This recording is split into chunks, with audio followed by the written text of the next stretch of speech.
نماز توڑنا یا نماز توڑنے کی کیا مطلب ہے کنڈیشن؟ نماز کس سے ٹوٹتی ہے؟ عام طور پہ موو بندہ کرتا ہے یا جگہ تبدیل کرتا ہے یا اور اس طرح کے معاملات، تو یہ ذرا بتا دیں. آپ کو بات بتایا نا کہ اس میں یہ کہتے ہیں لمبے چوڑے نواقع جو بہت اگر خطبہ ہی دیں گے جو ہاں جی بالکل خطبہ ہی دینا پڑے گا، خطبے میں بیان کریں گے. کچھ لوگ یہ کہتے ہیں نماز کی کو قائم کرنا یا پڑھنے کا یہ انگوٹھا بھی جو ہے نا یہ بھی نہیں ہلنا چاہیے ایسے کہ نماز میں خلل آتا ہے.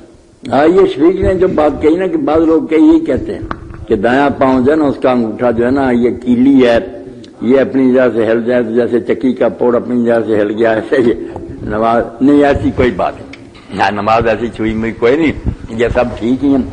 خواہ مخواہ تو جگہ تبدیل کرنا ادھر ادھر حرکت کرنا بری ہے، مگر اگر کوئی ضرورت ہو تو ہو جائے تو کوئی بات نہیں. اللہ کے رسول علیہ السلام کے بارے میں آیا ہے کیسی باتیں ہیں آسان دی. اگر آپ تہجد پڑھ رہے ہوتے اور دروازہ جو تھا وہ قبلہ کی طرف ہی تھا حجرہ کا، تو کوئی آدمی اگر دروازہ آ کر کھٹکھٹاتا تو آپ پھر اسی طرح سیدھے ہی چلتے جاتے، کنڈی کھولتے اور پچھلے پاؤں پھر مصلے پر آ جاتے. کیلی کوئی نہیں ہلتی تھی، نہ نماز کا کوئی دیکھتا تھا. اگر نماز پڑھتے ہوئے اگر کوئی آواز دیتا نا اور آپ سمجھتے کہ اسے پتہ نہیں نماز پڑھ، تو آپ پھر کچھ کلمے نماز کی اونچی بھی پڑھ دیتے تھے کہ اس کو پتہ چل جائے کہ نماز پڑھ رہا. تو کوئی فکر نہ کرے، نماز کوئی ایسی چیز نہیں کہ وہ ہوا میں اڑ جائے گی.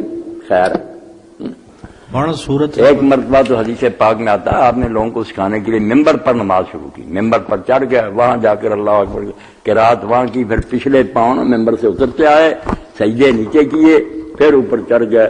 باقی نماز ممبر پر ہی پڑھائی. تو اچھا کیا آپ نے پوچھ لیا.